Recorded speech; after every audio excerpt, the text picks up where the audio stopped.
You're enjoying Racing World. It's brought to you by Perspective Group. It's your global motorsport podcast show brought to you in conjunction with Race Control Magazine.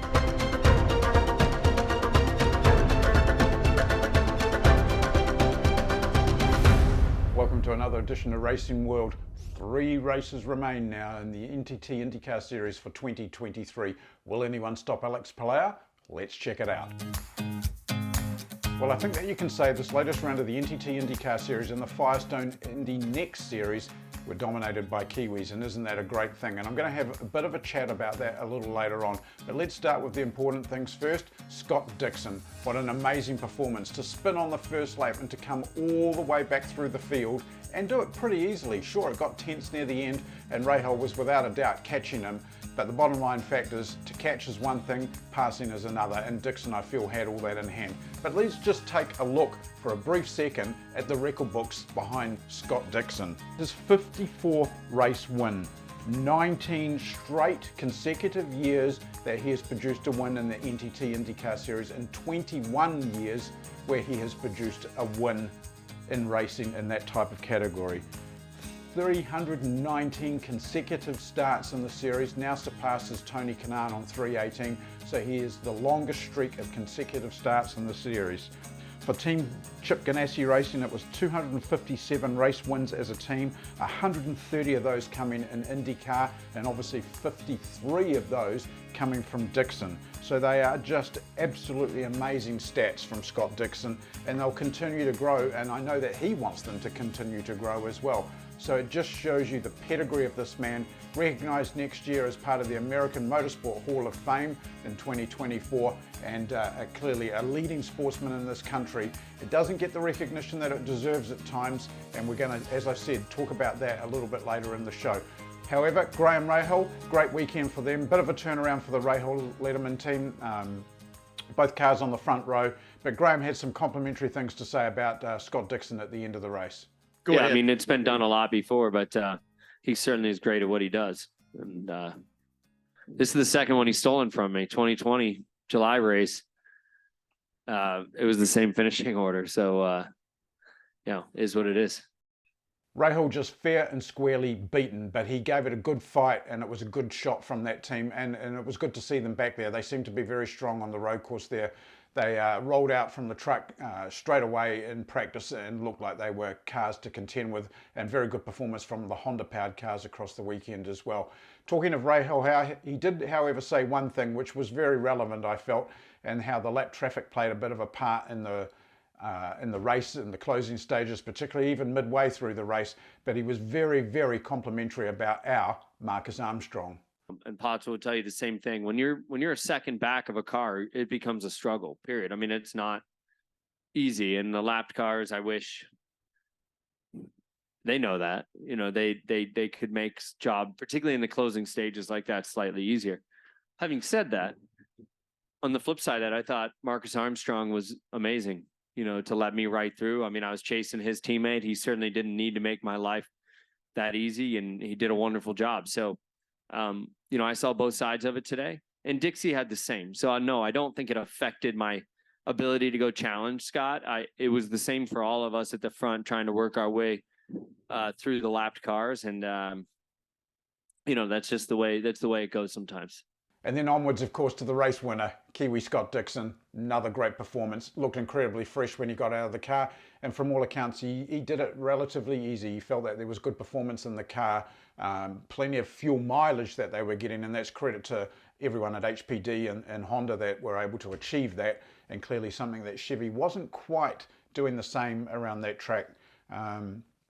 But again, just remarkable performance, and it shows you the fight and the determination that this guy has. But it's been a bit of an up and down season for Dixon, and I just asked him that question at the press conference. It's been a strange year for us. I think we had lots of opportunity at different races, and it's just never really converted. So yeah, crazy day. Obviously, for me, I felt like I had a fantastic start. I think I picked up maybe 5 or 6 spots, and then got to turn 7, and there was a bit of a back up there, and just got spun around.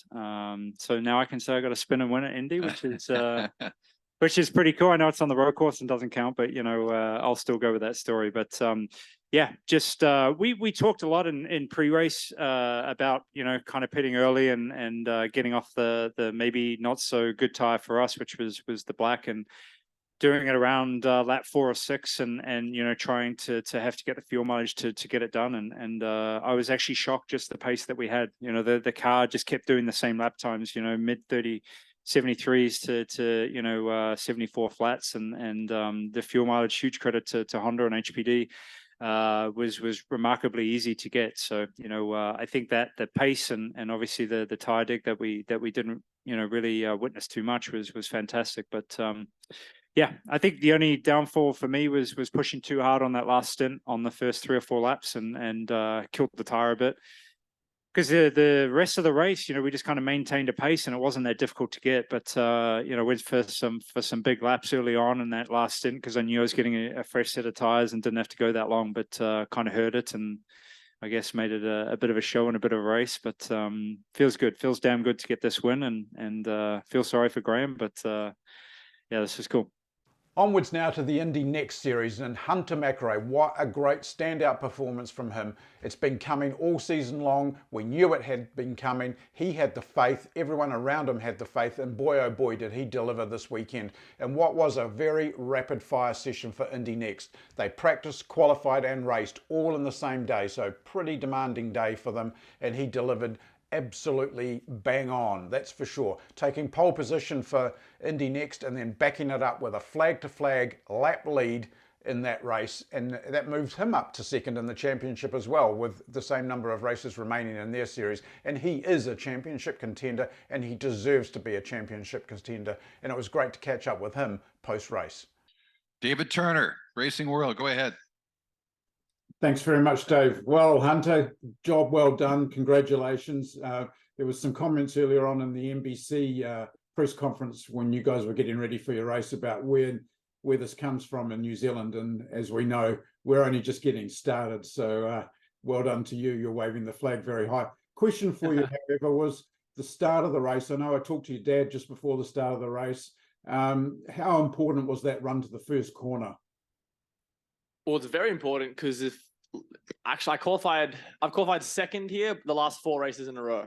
So I finally got pole, which was obviously good. But I ended up, when you're in second, obviously he's my teammate. So I told him when I was going to go so we could be 1-2, which we achieved quite well. Good job on that, actually. Yeah.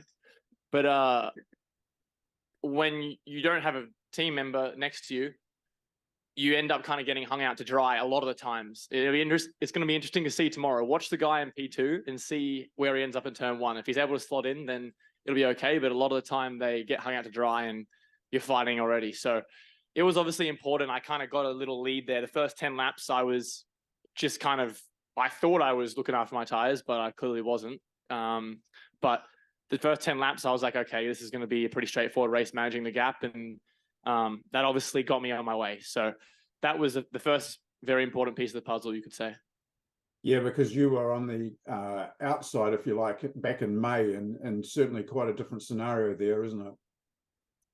Yeah, very. It's just tough to, unless like I said, unless you're able to slot in and get in the tow, you end up just kind of being a sitting duck. So yeah, thankfully I didn't have that problem today. And then just one last question. We talked about it when we were doing the documentary. How's this feel to someone like Michael Andretti to see the team and then yourself performing like this? Yeah, it's great. Obviously we're all fighting to move up to the big show. So this helps my cause, obviously. It's a long way to go still. Obviously winning the championship is what I need to do to give myself the best, I guess, deck of cards, you could say. But I'm just really happy, just to end up winning it. I feel I got a little lucky today, which has kind of been the opposite of all year long. So feels good. Well, congratulations again. It was a great drive. It was a nail biter sitting all the way over here in New Zealand watching it. I can tell you, I'd rather be at the track with you, and we'll be back soon. Congratulations too to Dave Meehan, your crew chief. I know he's a fellow Kiwi. So good job there. And to your sponsor, JR, I know he'll be over the moon. So very well done to all the podium place setters and to yourself. So thanks very much. Onwards now to the start of probably a couple of little rants that I'm going to have in the show. And the first one was the fact that the US media struggled to understand a few things over the weekend. I'm going to blame the New Zealand media later on. Don't get me wrong here, but I'll start with the US ones. First of all, there was confusion about New England and New Zealand, and I think we covered that off in the last show. And then this week they were asking about where New Zealand gets its pedigree from. But no one, I repeat, no one ever asked me entirely in any of those Zoom conference calls about what we were doing in New Zealand. Now, we clearly know that there's great foundation here with the Tony Quinn Foundation and what he does, the Kiwi Driver Fund and what he does, or what they do, and then, of course, the Motorsport New Zealand Elite Academy, which is grooming these drivers, and Van Gisbergen, McElrea, Armstrong, they're all pedigree from that. So I was very surprised when an American journalist asked a Canadian ex-driver about what's happening in New Zealand. Have a listen to this. Totally different subjects. New Zealand. We've got more New Zealand drivers in IndyCar than we have Brazilians, which 10 years ago you would have lost that bet if you would have. Nobody would have bet on that. And now we have a New Zealander comes in, wins a cup race. He's going to probably, we're hoping, I'm sure everybody hopes he does well, but probably may not win tomorrow, win on Sunday. But have you guys looked at that, and where's that coming from? What's that? Why are they so good right now? I mean, this didn't start 2 years ago. It's a longer process, but what's made them so good with developing drivers? You ever been to New Zealand? I'm gonna say. It's a tough question to answer because it's a country that's got a pretty small population for the number of top level racing drivers they've produced. But they have a pretty rich history in it, right? Obviously going all the way back to Bruce McLaren, and that probably got one generation of drivers going, that got the next generation of drivers going. And you talk to Shane or Scott McLaughlin, they'll tell you that Scott Dixon was a huge reason why they got into motorsports. So I think because it's a smaller country, successful sports people from that country get celebrated in a pretty big way. And so guys like Scott Dixon would have been celebrated, more even over there than as a 6-time champion Indy 500 winner he probably is over here. And that helps influence the young generation. Australia obviously has a huge racing culture. They're close to them. There's a nice pathway to Europe for Australians. So it's kind of an indirect way, but it's impressive. Yeah, that a country with so few people in the grand scheme of things can produce this many top level racing drivers. Yeah, there was a lot of frustration from me, that's for sure, on that Zoom call, and I was pleading in the chat box to let me have my turn, but unfortunately it didn't happen. But that's the way it goes, and the thing is, New Zealanders do what they do, they quietly get on with it, and they prove it out on the racetrack, and Dixon is renowned for doing that, has been for years, and there are many others that are doing it. SVG, McLaughlin, it's just going to continue to grow. And for all those young kids at home, this is proving that it can be done. Whether you're an engineer or a driver, it can be done. And that's kind of what we're trying to show in Kiwis Born to Fly as well, which of course screens on Sky Sport just in a few weeks' time now. The desire to drive. I would tell anybody that's aspiring to get into motor racing, it's the only thing I know about. The passion to perform. It's a proud moment for a New Zealander to see the Kiwi flag flying. Determined to succeed. But as a Kiwi, I feel like I need to win because, how else do I stand out? These are the Kiwis born to fly. Onwards to SVG now, another New Zealander up there. Started out the weekend with the truck race at Indianapolis Raceway Park. And here's another little gripe of mine. People here in the New Zealand media particularly need to understand that there are 2 racetracks within the Indianapolis radius. One of them, Indianapolis Raceway Park, a small oval, as you can see here by this picture, is renowned for having Silver Crown cars, sprint cars, midgets, USF 2000, the Pro Series there, and of course the NASCAR trucks. Parallel to that is the Indianapolis drag strip, also part of Raceway Park. 20 minutes to the east of that is the Indianapolis Motor Speedway. And so to the New Zealand media who said that Shane Van Gisbergen was racing on the Indianapolis Motor Speedway oval, wrong. He wasn't. He was at Raceway Park on this Friday night for that race, and he did a good job. He got in amongst it, but the thing that I took out from that, and I watched the whole race, was seeing him come out of the car at the end of the race, and he just had a ball. And I think that was great. It was a very hard racetrack to race on. It's tight, confined, and he got in there and found that you could run multiple lanes and learn a lot about car setup. And SVG, he'll just be banking all of that information for later on. So tick that box well and truly for job well done for him. untick that box for New Zealand media about confusion. It's called journalistic research and it wasn't done. Simple. End of subject on that one. Onwards then to Monday morning, and he was back on the road course at the Motor Speedway. Yes, the one with the oval where the 500s run. And the road course is inside that, known for hosting MotoGP, Formula One, sports car racing, all sorts of things. And of course, there's the dirt track oval inside there. It shows you the size of the Indianapolis Motor Speedway. Okay. Just want to clear that off because it's really been annoying me that there's been so much confusion over that. Shane, obviously not that well as it turned out on race day morning and suffering from a bit of illness. So that's certainly not a thing that a driver needs. Humidity very high in Indianapolis this time of the year. It's quite an uncomfortable place at times to be. The cloud layer closes in, the humidity rises. So he had a lot of that to combat. And then, you know, a big long race ahead of him. But he did a good job in this race. Everyone probably was expecting a repeat of Chicago. Honestly, I don't think that was ever going to happen, and he probably never thought that either. This was a different type of race. These guys had knowledge of this venue. They didn't of the other one. But to finish in the top 10, I think that's still a remarkable performance when you consider that he was racing against great company and, you know, Kyle Larson only a couple of spots ahead of him. So it was a brilliant performance from SVG, and I only hope that he's not that unwell and travels home safe. And I think that there's way more to come from SVG. Staying with the Speedway theme, of course, there was a lot of news over the weekend. The first one, Tom Blomk, who is stepping up to the Meyer Shank Racing team next year, taking over from Elio Castro-Neves, who will do a part-time season with for the next 2 years. He will do the Indy 500 in a third car for Shank Racing. And Blomk is stepping into the seat full-time. Still unknown the status of Simon Pagenaud. They've been very cautious over that.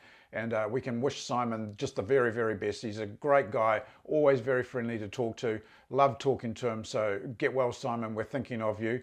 What will happen in that second car? Clearly, they're running Longquest at these remaining events to see what will happen there, keeping an option open, I guess, in the long run.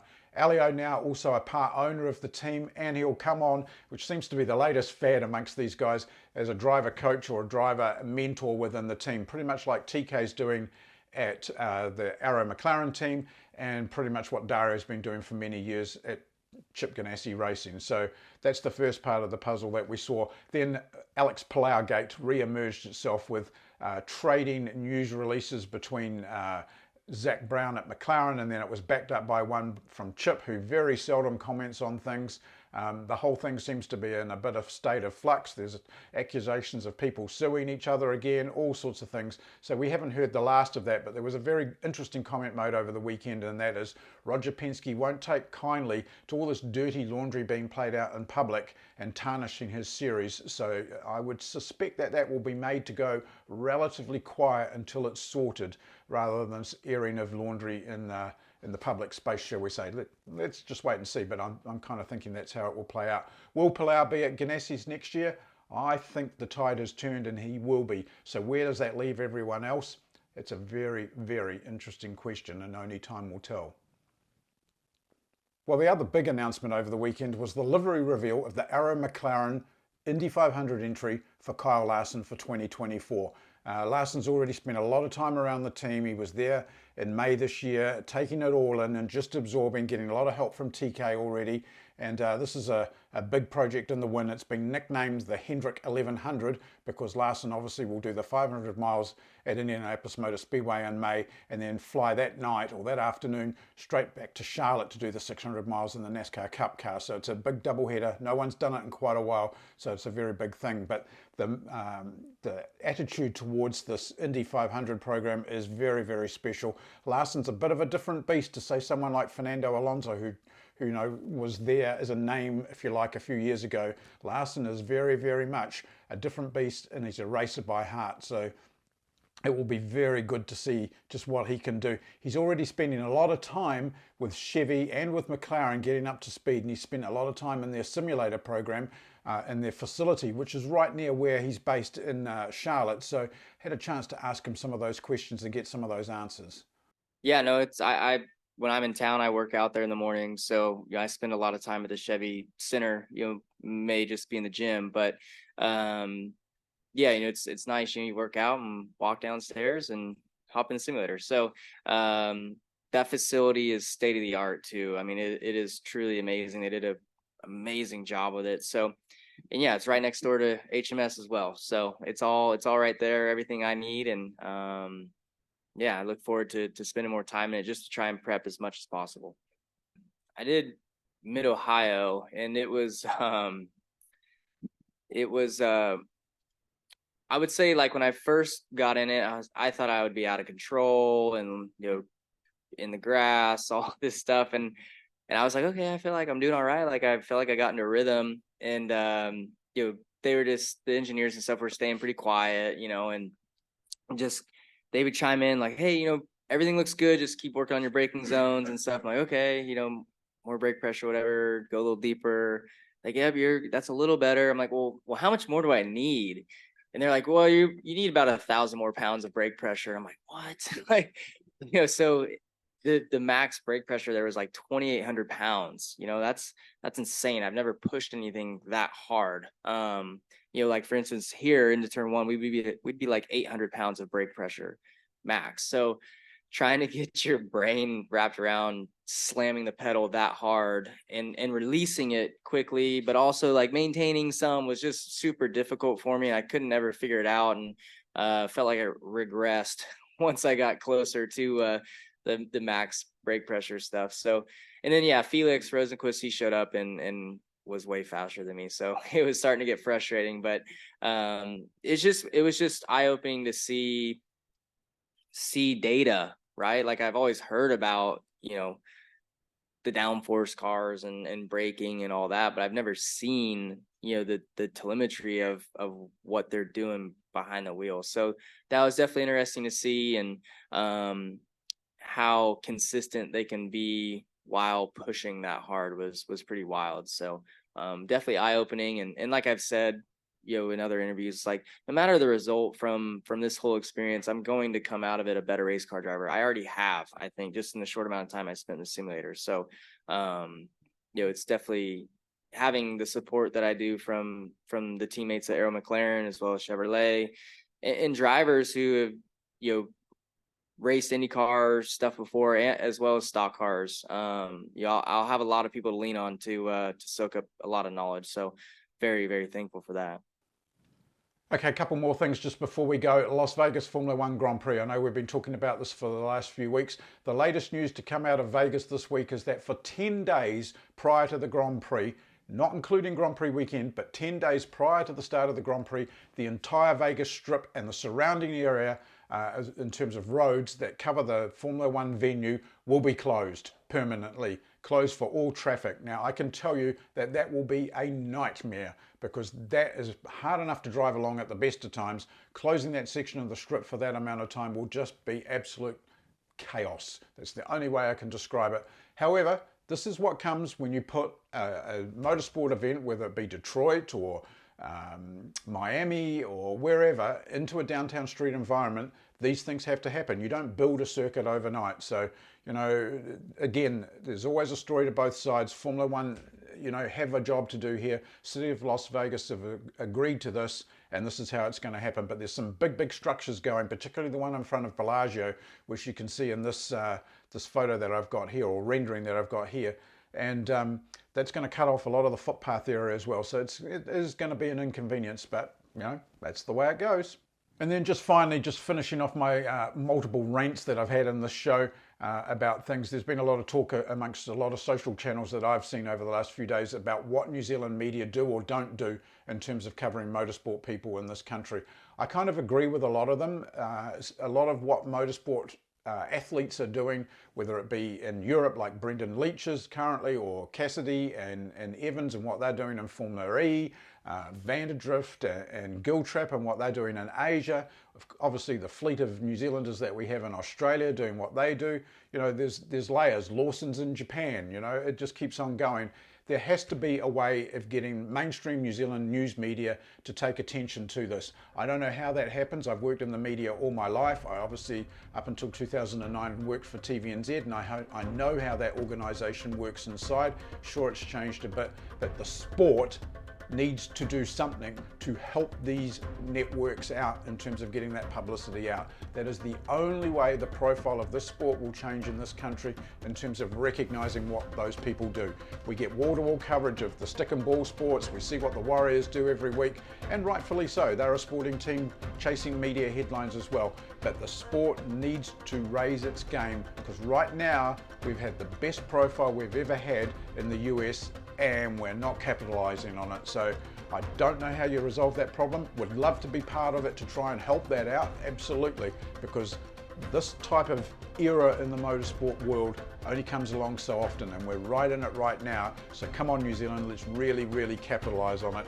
Anyone wants to corner up with me, shall we say, and do something about it, I'm all open. That was the whole aspect behind doing the documentary Kiwis Born to Fly, and it's one thing that I feel strongly about, and we need to do a better job. Anyway, that's my little rant. Enjoyed the show. I hope that you got something from it as well, and we'll catch up with you again next week on Racing World.